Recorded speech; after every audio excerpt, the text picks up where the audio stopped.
video we should be able to finish up section 3.2, Basic Differentiation Rules. And we're going to start out with the derivatives of the trig functions sine and cosine. Eventually we will get to all the trig functions, but we'll just start with the nice easy ones. In section 2.3 we studied some limits. If you remember, the limit as delta x approaches 0 of sine delta x over delta x, as that delta x approaches 0, that limit was 1. And we had one for cosine also, as delta x approaches 0, 1 minus cos of delta x divided by delta x. That limit was 0. These two limits can be used in the proof of the differentiation rules for sine and cosine. We're really not going to go through the proof. I did start it right here, but if you want to look through that in the book, it's pretty interesting. These two limits can be used to prove differentiating rules of sine and cosine. We get to more of them in section 3.3. But here you just got to memorize these. Theorem 2.6. The derivative of the sine function is cosine, and the derivative of the cosine function is negative sine. So they're sort of like flip-flops of each other, but one of them is negative, so be careful. The derivative of sine is cosine, but the derivative of cosine is negative sine. And I like to check this out graphically. This is something neat. Maybe in class we'll do this piece by piece and discover it as we go. When here on the top is our sine wave. Starts at the origin, has a period of 2 pi. Let's look at just the interesting points of this graph. I always like to pick out the points where you will have a horizontal tangent line. Here at the top of this peak we have a point with a horizontal tangent line. Here at the bottom of this valley we have a valley that will also have a horizontal tangent line point. What is the slope of a horizontal line? Well, those are zeros. So if we want to go right beneath this and start to graph its derivative, we know this slope is 0. So this graph is going to cross the x-axis at those points. Because, you know, here on the y-axis we are at a height of 0. Let's see here. In just this first quadrant, as we're going from the origin up, you know, our function is the tangent line. The slope at any point on this curve is positive. These are all positive slopes, but are they getting steeper or less steep as we get closer and closer to the peak? Down here our slope is pretty steep, but as we get to the top of the hill it's flat. So we're increasing, we have a positive slope, but it's getting less and less positive. So from here to here our derivative function is going downhill. We're positive, we are above 0 on the y-axis, but we're getting closer and closer to that horizontal tangent line, so we could fill in this piece. And let's see here, we have 0 slope, and then we are increasing. We go from 0, we're positive and getting steeper and steeper and steeper. So again, here we are at the x-axis, or the y value of 0, and we're going up steeper, or we're getting positive, but less and less so. And then we could just, you know, in a similar fashion, fill in the rest of that curve. So the derivative is the bottom graph. The top graph is our function that we are deriving. You know, that derivative is all about the slope. The cosine graph tells you about the slope of the sine graph. Good stuff. So let's take some derivatives for sines and cosines. So our first function is y equals 2 sine of x. Well, the constant multiple rule says the 2 is going to stay there. Y prime equals 2. What's the derivative of sine? Well, that's cosine of the same x. Part B. I shouldn't have put this on there. I should have made you work for it. Y equals sine of x over 2. Well, that 2 in the denominator, we can drag that out as a fraction. 1/2 sine x. And now we can easily take the derivative. Y prime equals, again, constant multiple says the half stays there. What's the derivative of sine? Well, that's cosine of x. Okay, and the last one we sort of got a two-parter here. Aha. So y prime equals, the first term is x, or x to the first. What's the derivative of x? Well, that's just plain old 1. 1x to the 0, and again the x to the 0 we don't even put on there, plus, what is the derivative of cosine? Well, the derivative of cosine is negative sine. You know, watch, it's real easy to lose a negative in here. So our derivative is 1 plus the negative sine x. And we can, you know, drop those parentheses and have our derivative y prime equals 1 minus the sine of x.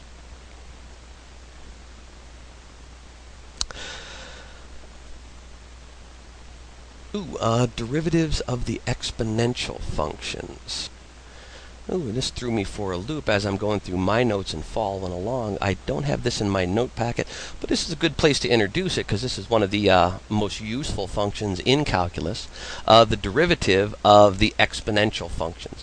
Remember, in pre-calc, we have our magic number pi. We also have that number e, the natural exponential, the inverse of the natural log function.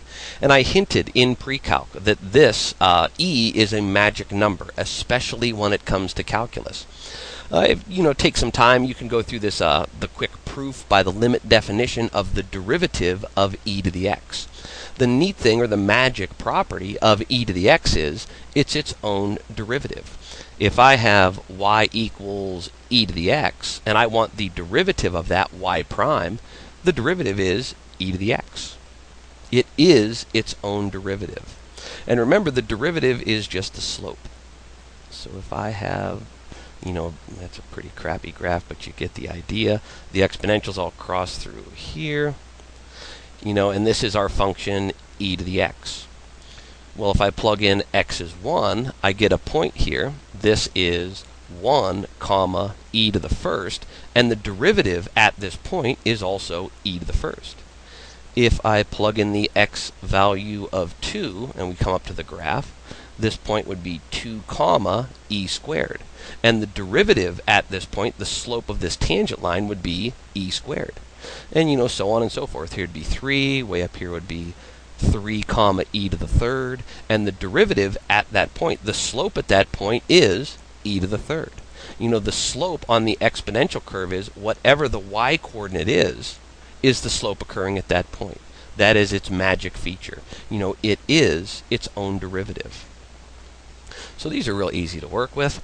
You can interpret theorem 3.7 graphically. Yeah, we just talked about that. Find the derivative of each function. F of x equals 3e to the x. Well, f prime of x, that derivative, the 3 is our constant. By the constant multiple rule, it stays 3. And then the derivative of e to the x is e to the x. Letter B, we have f of x equals x squared plus e to the x. So we're going to use the sum rule here. We have a couple things connected by a plus sign. So we're going to do it piece by piece. The derivative of x squared is 2x. Plus the derivative of e to the x is e to the x. Ooh, and fun. We got now one with a trig function and e to the x. All right. So f prime of x here, well, our first term is sine of x. What's the derivative of sine? That's cosine of x. Minus the derivative of e to the x is e to the x. And there we go. The magical and beautiful exponential function. So you have seen that the derivative is used to determine slope. The derivative can also be used to determine the rate of change of one variable with respect to another variable.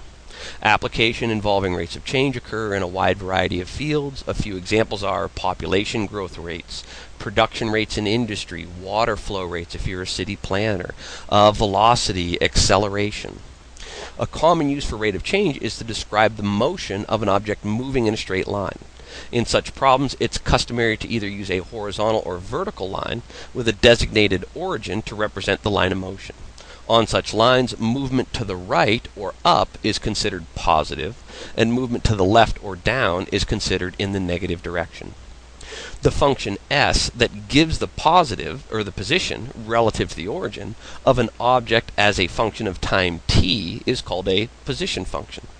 If, over a period of time, delta t, the change in time, the object changes its position by an amount of delta s, which is s of t plus delta t minus s of t.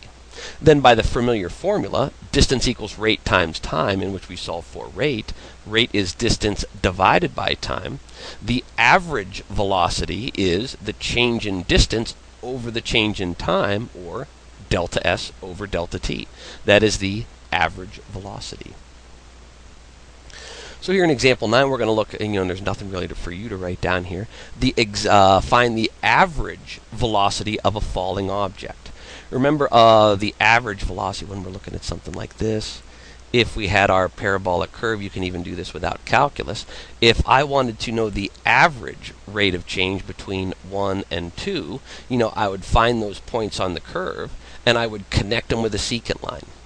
So we're not actually on the curve, but that would be the average rate of change. As we went from 1 to 2, and if we're talking this is time, that's how much our time has changed. Delta t would be 1. How much have we changed position? Well, it looks like we went from here to here. This would be our delta s. So in this example, we're just looking at averages. We're picking 2 points, and we're finding the slope between them for the average rate of change. So if a billiard ball is dropped from a height of 100 feet, let's say you're on a 10-story building 100 feet up, and you drop a billiard ball from it, the height, s, at the time t is given by the position function, s equals negative 16t squared plus 100. Well, think about this. If it's times 0, 0 times negative 16 is nothing, plus 100 is 100, that's the height of the ball. You're on top of the building, it's still in your hand. As you drop it, 1 second later, you'd plug in 1 for t, 1 squared is 1, times negative 16 is negative 16, plus 100 would be 84. So after 1 second, the ball is no longer 100 feet, it's dropped down to 84 feet, and so on until it hits the ground. And here in this example, they want us to find the average velocity over each of the following time intervals. From 1 to 2 seconds, what was its average rate of change? From 1 to 1.5 seconds, from 1 to 1.1. The first number, the x-coordinate here, is always 1, but the second one we're sort of getting closer and closer, from 2 down to 1.5, down to 1.1. Sort of like we're sliding 1 point down toward the other, which should be kind of familiar. So if we look at the solution, for the first interval, from 1 to 2, the object falls from a height of s of 1, which is 84, to a height of 36. We plug in the 2 and for t, and then figure out the value of that would be 36. So the average velocity, how much did we change in time from 1 to 2 seconds? That's our denominator. Oops. And 2 minus 1 is 1. And then how much did we change in the numerator? 36 minus 84 is negative 48. So we get negative 48 feet per second. And just the negative tells us we're moving down. So across that interval from 1 to 2 seconds, our average rate of change was 48 feet per second. Let's get a little closer. Now we're going to do 1 to 1.5. So for the interval 1 to 1.5, the object falls from a height of 84 feet to a height of 64 feet when we plug in that 1.5. So now our numerator is 64 minus 84, and our denominator, our delta t, is different. That's here in the brackets. The difference between these numbers, 1.5 minus 1 is 0.5, so we get negative 20 over 0.5, or negative 40 feet per second. So the interval's smaller, and we can see the average rate of change was actually a little bit less. And let's get even closer. Now we're at 1.1. So we plug 1.1 into the original function. We get an output of 80.64, and we subtract that from 84, or we subtract 84 from that, and then our delta t is 1.1 minus 1, and we get this, negative 3.36 divided by 0.1, or negative 33.6 feet per second. And note that these average velocities are negative, indicate the object is moving down. And again, that is just an average rate of change.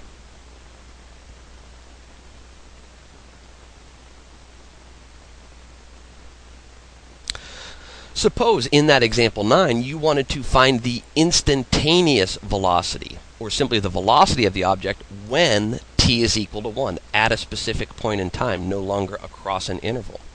Just as you can approximate the slope of a tangent line by calculating the slope of that secant line, you can approximate the velocity at time equal to 1 by calculating the average velocity over a very small interval, from 1 to 1 plus a little tiny delta t. By taking the limit as that delta t approaches 0, you obtain the velocity when t is 1. Try doing this. You will find that the velocity when t is equal to 1 is negative 32 feet per second. In general, if s equals s of t is the position function for an object moving along a straight line, then the velocity at time t is this. velocity at time t is the limit as delta t approaches 0 of this. That should look vaguely familiar, except, we had x's and delta x's in there, which is s prime of t, our derivative. In other words, the velocity function is a derivative of the position function. If you take your position function, take the derivative, that will give you the velocity, or the instantaneous rate of change. Velocity can be negative, 0, or positive. The speed of an object is the absolute value of the velocity. Speed is never negative. The position of a free-falling object, if we negate air resistance, under the influence of gravity is represented by this position function equation. S of t is 1/2 g times t squared plus v sub 0 times t, that's our initial velocity v sub 0, plus s sub 0, our initial position. Down here, where s sub 0 is the initial height of the object, and v sub o is the initial velocity. And g is the acceleration due to gravity. That g, and most of the stuff you're going to see in here in physics, is given as negative 32 feet per second, or negative 9.8 meters per second per second. That's our instantaneous rate of change. Then we're going to use that in example 10 to find velocity. At time 0, a diver jumps from a platform diving board 32 feet above the water. See the figure? So the diver's up here on the board. He jumps up, and then he comes down, down, down. He's going to splash and hit the water. So let's see here. The position of the diver is given by this position function. S of t is negative 16t squared plus 16t plus 32, where s is measured in feet, t is measured in seconds. The first thing they want to know is, when does the diver hit the water? And then second thing B, what is the velocity at the moment of impact? When he splashes in the water, exactly how fast is he going? So, part A. When does the diver hit the water? Well, let's think here. Here is our position function. This tells us our height above the water. If we plug in a 0 at time 0, this would be 0, plus 16 times 0 is 0. At time 0, we're at a height of 32 feet, and that's the height of the board. We want to know exactly when he's going to hit the water, or when position, his height is equal to 0. So what we want to do is simply set our position function equal to 0 and solve it. 2 equal to 0. So let's see, 16 and 32 are both divisible by 16. So I'm going to factor out a 16, and because this leading coefficient is negative, I'm going to factor out a negative 16. So that's going to leave me with a t squared. Factoring out the negative will change that to a negative. We factored out 16, so we're left with a t. We factored out a negative, so that plus will also become a minus, and we factored 2 16s out of 32. From here, we can divide both sides by 0. So we divide this by 0, that's gone. 0 divided by 0 is 0. Now we have this a manageable quadratic equal to 0. How do we solve this for 0? Well, factor and set each factor equal to 0. So we're going to have 2 factors equal to 0. Our leading term is t squared, so this has to be a t and a t. The only factors of 2 are 2 and 1.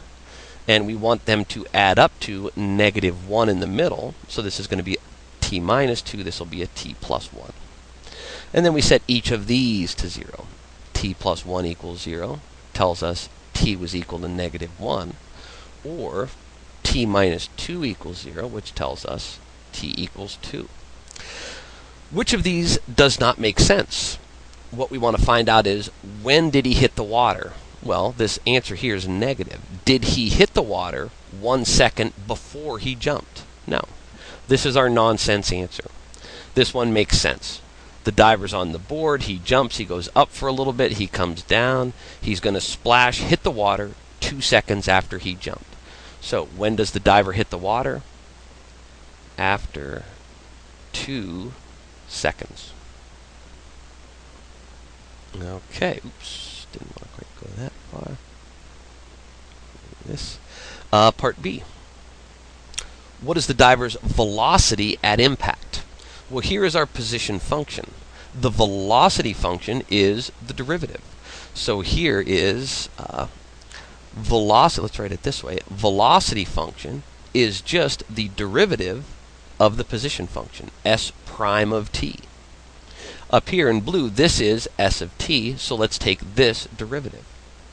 So the derivative of the first term, negative 16t squared, is negative 32t plus, we take the derivative of 16t and we get 16. The 32 is just a constant that derives off to 0. So we have negative 32t plus 16. That will give us the velocity at any given point in time that we want. What point are we interested in? The velocity at impact. When does the diver impact the water? Well, we know that's 2 seconds.